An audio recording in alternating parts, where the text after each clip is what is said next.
우리가 몰려와서 하나님의 말씀을 들을새 예수는 게네사렛 호숫가에 서서 호숫가에 주님이 있는 것을 보시니 어부들은 배에서 나와서 그물을 씻는지라. 예수께서 한 배에 오르시니 그 배는 시몬의 배라. 육지에서 조금 떼기를 청하시고 앉으사 배에서 무리를 가르치시더니 말씀을 마치시고 시몬에게 이르시되 깊은 데로 가서 그물을 내어 고기를 잡으라. 시몬이 대답하여 이르되 선생님, 우리들이 밤이 새도록 수고하였으되 잡은 것이 없지만은 말씀에 의지하여 내가 그물을 내리리다 하고, 그렇게 하니 고기를 잡은 것이 심히 많아 그물이 찢어지는지라. 이에 다른 배에 있는 동무들에게 손짓하여 와서 도와달라 하니 그들이 와서 두 배의 채움에 잠기게 되었더라. 시몬 베드로가 이를 보고 예수의 무릎 아래에 엎드려 이르되 주여 나를 떠나소서 나는 죄인으로소이다 하니. 이는 자기 및 자기와 함께 있는 모든 사람이 고기 잡힌 것으로 말미암아 놀라고 세베대의 아들로서 시몬의 동업자인 야고보와 요한도 놀랐습니다. 예수께서 시몬에게 이르시되 무서워하지 말라. 이제 그는 내가 사람을 취하리라 하시니. 다 같이 읽겠습니다. 그들이 배들을 육지에 대고 모든 것을 버려두고 예수를 따르니라. 아멘.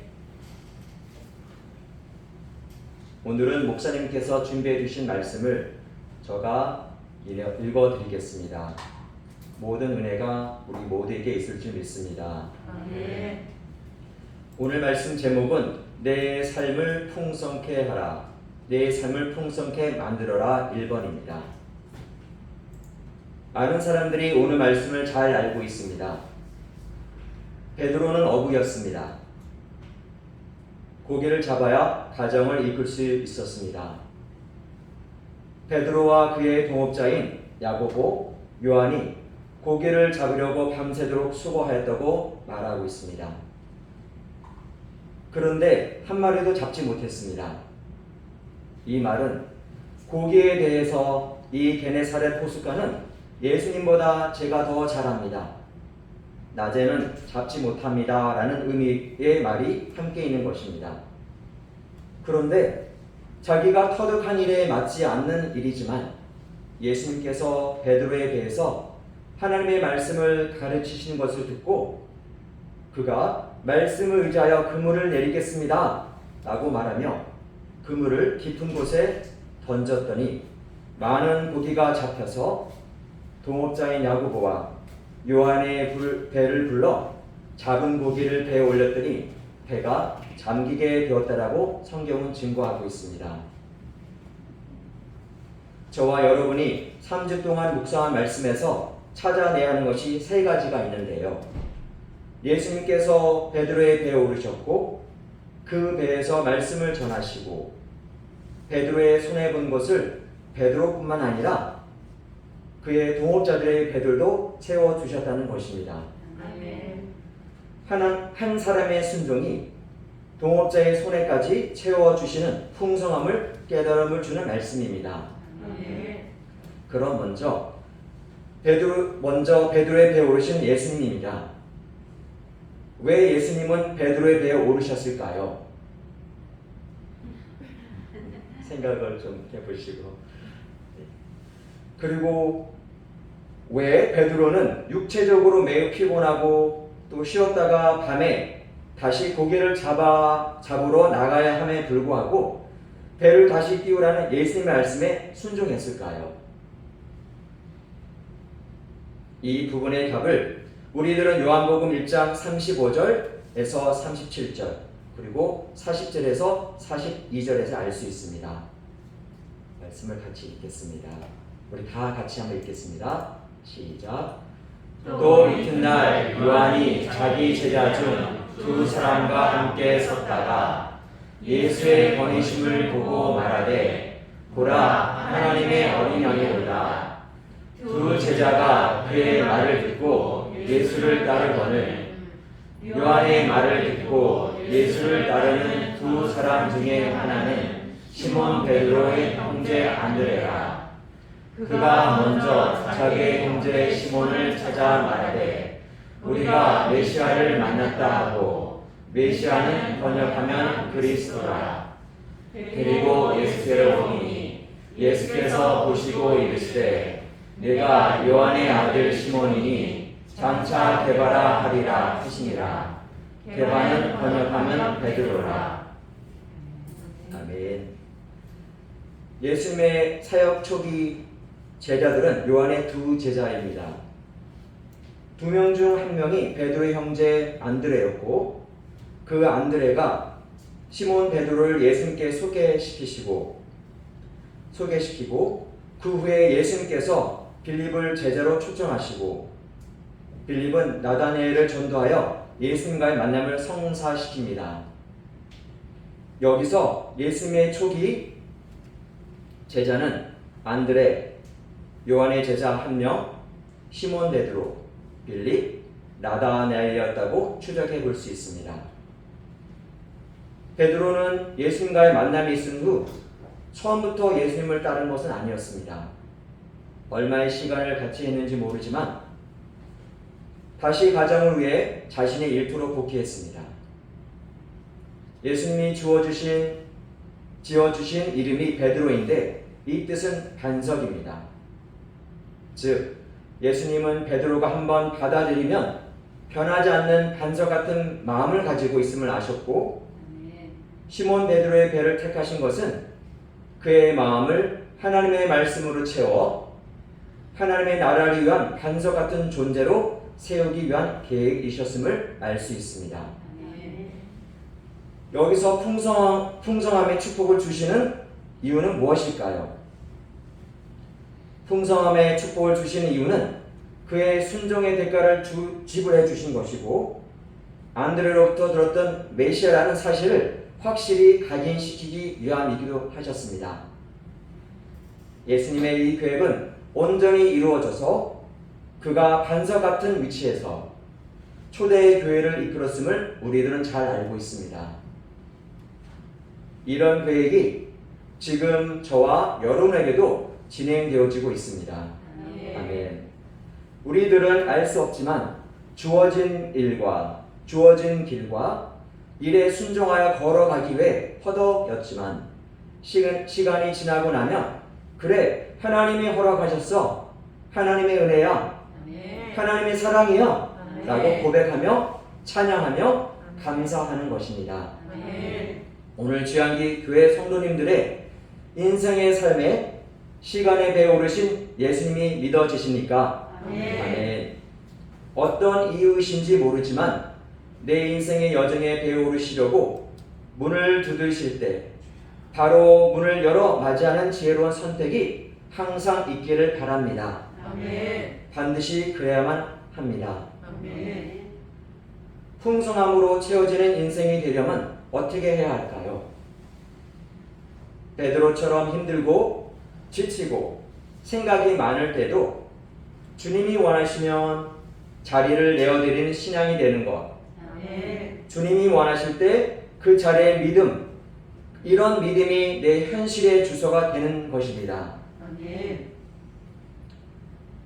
오늘 본문의 말씀은 산상수훈의 말씀 선포가 있기 전에 많은 사람들이 예수님을 찾아와 그의 말씀을 들으려고 했습니다. 그래서 게네사렛 호숫가 주변에 사람을 앉게 하시고 배를 띄어 떨어져서 그들을 보시면서 말씀을 가르치셨습니다. 게네사렛 호숫가를 가보지 않았지만 성서 지리학 교수님부터 배운 것인데요. 이 게네사렛 호수 위에서 육지를 향해 말하면 그대로 소리가 전달된다고 합니다. 예수님은 이런 지리적인 특성을 이용하시기 위해서 호수 위로 가야 하셨는데요. 거기에 바로 베드로가 있었던 것입니다. 실패가 풍성함으로 채워질 수 있는 것은 하나님의 말씀이 전파되는 일에 발판이 되는 것입니다. 그리고 자신도 하나님의 말씀을 잘 듣는 위치에 있어야 하는 것입니다. 이런 시선으로 베드로를 보면 행운하다라고 여길 수 있을 것입니다. 그런데 예수님의 청함에 승낙한 것은 베드로입니다. 어떻게 보면 하나님의 말씀을 가르치는 사역에 집중하신 예수님을 잘 도운 행동 하나가 예수님으로부터 자신의 실패 시간을 보상받고 동업자까지 그 보상의 축복을 누리게 한 것입니다. 베드로는 매우 피곤하고 생업의 고기를 한 마리도 잡지 못했으니 얼마나 신경질적이었을까요? 얼마나 힘들었을까요? 예수님이 청하실 때 어떤 조건을 내거신 것도 아니잖아요. 그리고 그물과 배를 정비해서 저녁에 출항해서 손해를 만회해야 하잖아요. 빈손이기에 아내의 바가지를 생각할 때 얼마나 짜증났을까요? 그러나 이런 모든 상황에서 베드로는 예수님의 요구에 그 어떤 이유나 조건을 대지 않고 순종했다는 것입니다. 그가 예수님이 어떤 분이신지 알고 있었지만 지금 자기 자신의 현실은 말이 아니잖아요. 그런데도 하나님의 말씀을 가르치기 위해서 배를 다시 띄우길 청했을 때 그대로 순종하며 따랐다는 것, 이것을 우리는 지나치면 안 됩니다. 풍성함의 축복은 실패의 순간 빈손으로 체면도 구기고 남편 또는 아내와 자식들의 요구와 바가지는 끝이 없고 청구서는 쌓여 독촉하고 통장은 비어있고 나갈 것은 많은데 베드로처럼 밤이 새도록 우리의 한 달이라고 치면 우리의 수고가 빈손이 되었을 때 힘도 빠지고 신경은 곤두설 대로 서고 열을 받을 대로 받은 그때, 그리고 큰 소리가 왔다 갔다 한 바로 그때, 바로 그 현실의 상황에서 담임 목사님이, 사모님이, 장로님이, 권사님이, 집사님이, 권찰님이, 성도님이, 그리고 비서가 눈치 없이 교회에 있는데 동참해 주세요. 차량 운행해 주시겠습니까? 옥상 공사한답니다. 전도하려는데 시간을 내주세요. 재정이 필요한데 얼마를 감당해 주세요. 라고 불을 지를 때 바로 이때가 예수님께서 내 현실에 대해 오르시길 원하시는 것이고 그 어려운 모든 조건을 풍성함으로 채우시길 원하는 것이며 그것이 고난이 기쁨과 멸류관으로 변화되는 기회의 순간입니다. 우리 모두 이때를 놓치지 맙시다. 아멘. 하나님은 풍성함의 회복을 은혜를 베푸시기 전 언제나 그릇이 준비되었는지 시험하십니다. 그리고 통과하는 이에만 그 그릇이 하나님이 채우시는 풍성함이 담겨지는 것입니다. 오늘 베드로는 예수님의 요청에 순종함으로 자신뿐만 아니라 동업자 야고보와 요한까지에게 어려움을 한순간 풍성함으로 만드는 육적인 축복과 메시아이신 예수님을 온전히 영접하는 영적 축복도 넘치도록 받게 했습니다. 저와 여러분이 내 인생에 대해 예수님이 승선하시고 싶고 승선하시도록 만드는 주의 일은 매우 많습니다. 주일 예배를 준비하고 전도를 위해 제습대를 만들고 강성길 권사님의 인도로 드려지는 찬양 예배에 동참하는 것, 또 전도하는 것, 말씀을 듣는 예배, 직장 생활에서 보내는 모든 시간, 세상의 아름다운 유혹에 넘어가지 않고 재미없게 예배에 참석하는 것, 수요일에 2003년의 오전 설교 원고를 읽고 기도하는 것, 하루 2번 하나님의 이름을 부르는 것, 선교하는 일에 동참하는 것, 그리고 담임 목사님의 목회 사역을 위해 기도로, 물질로, 현장에서 띠므로 건강을 위해 주의 말씀 전하는 사역을 잘 할 수 있도록 돕는 이 모든 것입니다. 여기에 한 가지를 더한다면 주양기도의 헌당을 위해 동참하는 것입니다. 헌당은 첫 번째 바라시는 일을 이루시는 것이기 때문입니다. 이러한 이들은 성도님들에게 원하실 때, 이런 일들을 성도님들에게 원하실 때 여러분의 환경, 여건, 처지를 생각지 않으시고 담임 목사님께서, 성령님께서 강력히 요구하실 때 베드로처럼 발판이 되어 예수님의 이름으로 주어질 수 있는 모든 하나님의 풍성함의 축복이 여러분의 삶의 현장에 쌓을 곳이 없도록 체험이 되길 예수님의 이름으로 축복합니다. 아멘. 말씀을 마쳤습니다. 찬양단 나와주세요.